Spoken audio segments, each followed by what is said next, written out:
This video is brought to you by the Briones Consulting Group. Prepare, plan, rebuild. Today's topic is the top 5 reasons service businesses struggle. This video is part of our ongoing series of the Year 1 video series where we're going to walk you through the most common pitfalls and give you tips on how to get through your first year of operation in a service-based business such as home care, home health care, cleaning services, painters, things along those nature.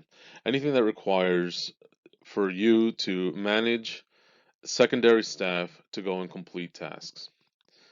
If you're watching this video on YouTube and you find our content helpful, don't forget to hit the subscribe button. And anywhere else you're looking, please feel free to give us a like, share, and leave a comment below on how you think the video went, or if you have any suggestions for future topics. Let's get started. Number 5, keeping an employee mindset. Having a 9 to 5 is easy. You may not like your job. You may not be thrilled with the way management runs things. You may think you're overworked and underappreciated.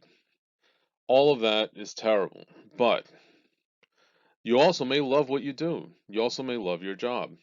You may have really looked forward to going into work every day. Whatever the situation may be, having a 9 to 5 is easy. All decisions have been made for you. The method is in place, the policies, the procedures, the way things need to be done. Budgets are already assigned to certain tasks, and you are most of the time responsible for one aspect of the task. And if you are part of management, you will have a team under you to help you complete that task. If you are not part of management, you've been assigned different sections of this task, and the company counts and relies on you to complete it. When you are a business owner, everything falls on your shoulders. If the project succeeds or fails, while you may have a staff of people helping you, at the end of the day, it's on you. If there is a financial loss, it comes out of your pocket.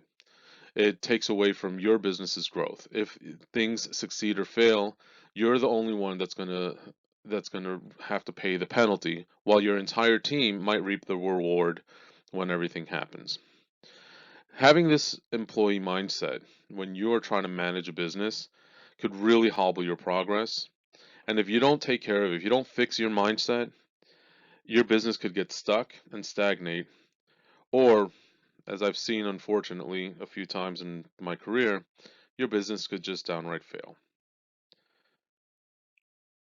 Part of this management mindset is understanding cash flow. If you don't understand how money is going in and out of your business, you are not going to have money to fund your business properly as time progresses. I'll use private duty home care for example. One of the biggest challenges in private duty home care is not recruitment, even though if you look it up online, that is the biggest thing. We'll discuss recruitment in a future video.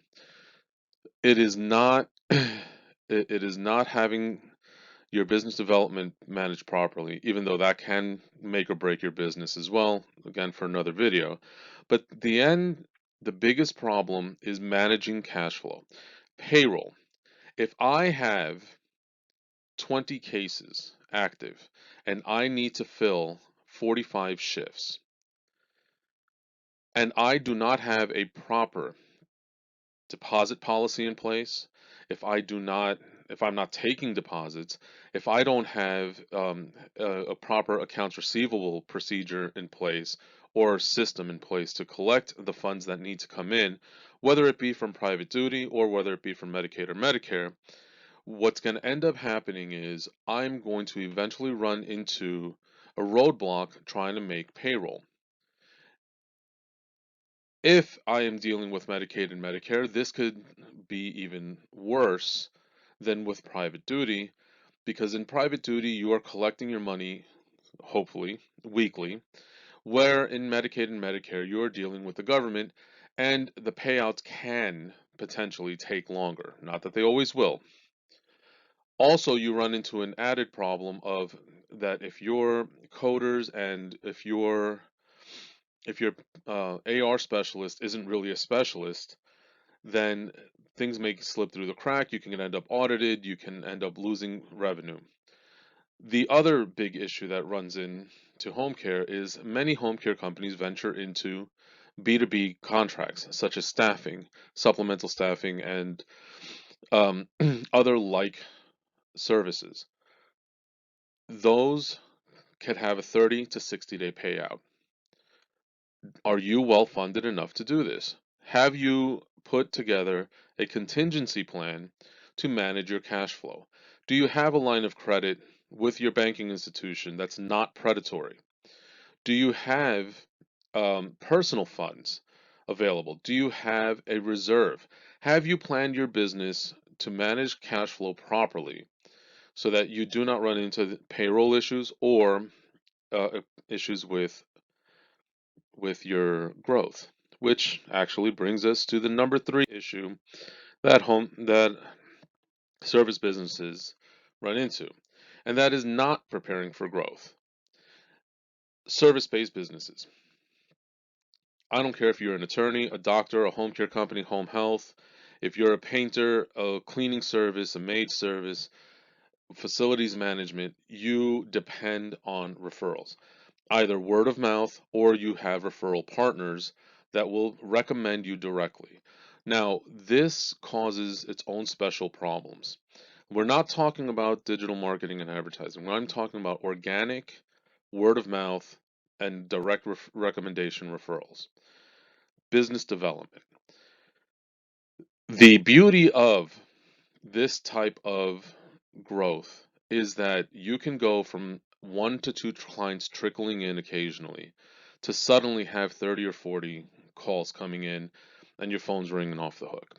It sounds great in theory, but if you are not prepared for the expansion, if you do not have enough manpower to manage the process, if you do not have enough employees to complete the tasks at hand, and you need to hire more people, you're not prepared, you do not have the money for the additional payroll, you do not have the money to fund the projects, if the payback is not for 30 to 45 days or 60 days, sometimes even as long as 90 days depending on how the contracts are structured. If you do not have this growth plan in place, you're gonna run into big problems. Are you taking deposits? Are you using retainer system? Are you funding it self-funding? How is it? Do you have staggered payouts? So that as percentages of the work gets done, are you're receiving income? Are you running your business as a business, or are you just doing it by the seat of your pants? Scaling your business, keeping pace with growth. If you don't understand how to do this, and if you're not prepared for this, you're eventually going to run into very serious problems.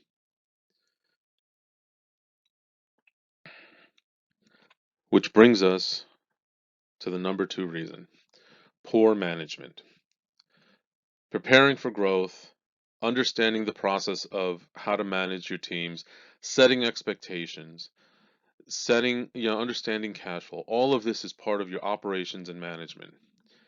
Because as much as we would love to do it, because they said if you want something done right, you got to do it yourself. Well, that's not true. If you want something done right, you have to understand how to manage it. That's it. If you know, I'll use my kids as an example. I need my kids to clean their room. I do not need to go in there and clean the room for them. I don't even have to have a direct understanding of how the room is cleaned. What I have to be able to do is to clearly explain my expectations to my kids and make sure that benchmarks are done and see that they are being done to completion and have rewards and consequences accordingly. The same concept applies to business. If I am an office manager and I know that I need to staff 25 shifts, and I know that I need to make sure that these shifts are covered and that everyone's there on time, I don't need to physically go to all 25 locations at exactly 3 o'clock to make sure that this is all being staffed properly. I need to understand that the people who are my staffing coordinators, that they understand their duties and responsibilities, what my expectation is on follow-up, and who they need to contact. If I get a phone call, they also need to understand what the consequences will be to failing to manage the process properly. See, I don't actually need to do their job. I just need to understand how to manage them so they can do their job effectively. Not setting goals, not setting accountability standards, and being afraid to make tough decisions when things aren't being met, that can mean absolutely the difference between success and failure in any business. And the number one reason is not getting help. There's an old Cuban expression that roughly translates into saying, no one is born knowing everything. If that were the case, I would have my 6 month old managing this business for me. And the fact is, the sooner you realize that you don't know it all, the better off your business and your profits will be. All right. The fact is, if I need to create a new website, I am not a programmer. I am not a web designer.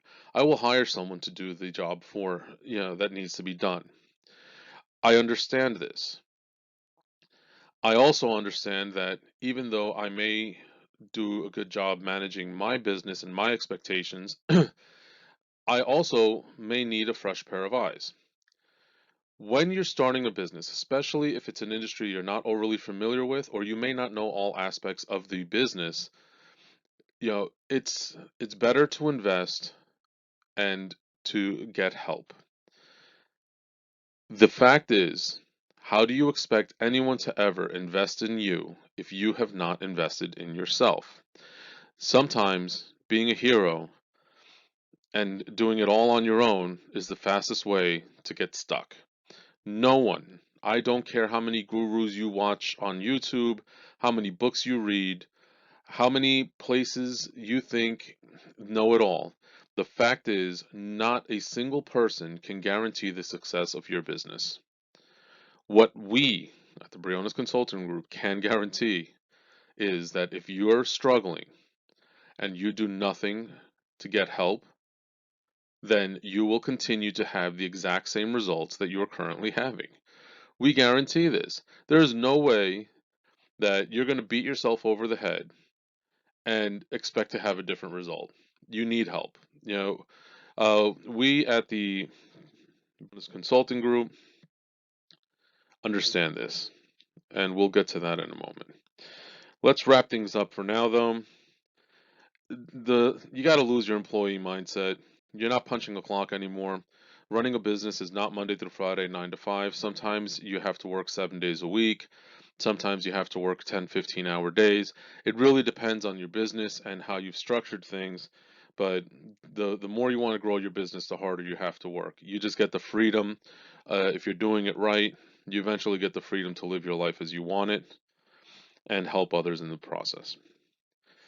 You got to stop running your business out of the register. Okay. That used to be great for the local mom and pop grocery that understands their inventory, especially if you're in a service-based business. There's no way you're going to be able to run it out of your bank account because there's going to be days where invoices haven't come in. You're going to look at your bank account and see $10 in there because you just made payroll and you're going to panic. There's a big process to doing this, setting up multiple bank accounts, setting up accountability, having the right policies and procedures in place. All this is going to help you streamline this process, but you really got to stay out of the till. All right, you got to plan for growth and you got to plan for rainy days. Feast or famine, you have to be ready because just because you don't have it doesn't mean you're going to shut your doors. The minute you do that, people are going to lose faith in your ability to get the job done, and that's just going to hurt your business overall. And I promise you, I've seen this happen. The last thing you want is to not be able to make payroll. That brings all sorts of problems from the government. I'm telling you, I've sat on boards for the New Jersey Department of Labor and Workforce Development.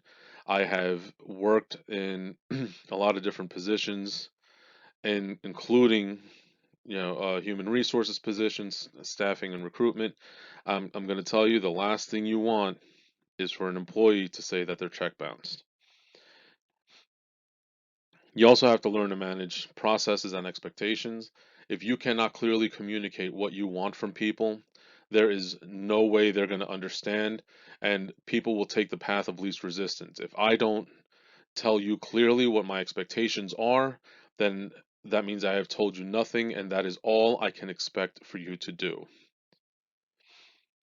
You got to put pride to the side and get some help. Okay. Look, at the end of the day, if you fall down a well, you're not going to crawl out. All right. You're going to need to get help, have somebody dig you out of there, or send you a rope to pull you up.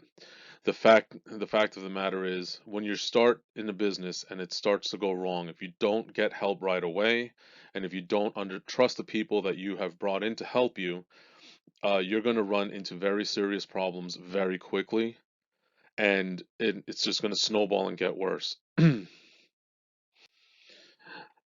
We're here to help you. Okay, Briones Consulting Group. Uh, we are experts in our field.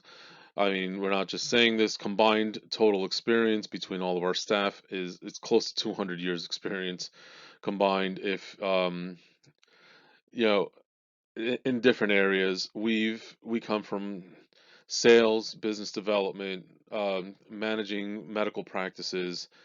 We have accounts receivable specialists that have systematic approaches to even help you avoid audits when it comes to insurance. We have all of these things in place. We can help you from the management, client services, recruitment, all of this interviewing. We're here for you.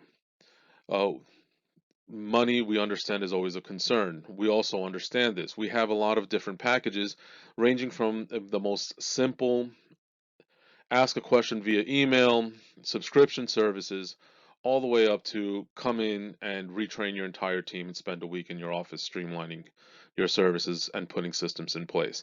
We'll work with your budget and we'll figure out, how best to help you. Once again, if you enjoyed this video, please like, share, and subscribe, and leave a comment below and give us your thoughts. If you agree with our top 5, let us know. If you think that there are other reasons why small service-based businesses suffer that are more detrimental than these top 5, let us know as well. We'll be happy to have a conversation with you, and we will be doing videos occasionally to answer those questions, comments, and concerns. Once again, like, and subscribe, and we'll keep putting out this content for you. Thank you.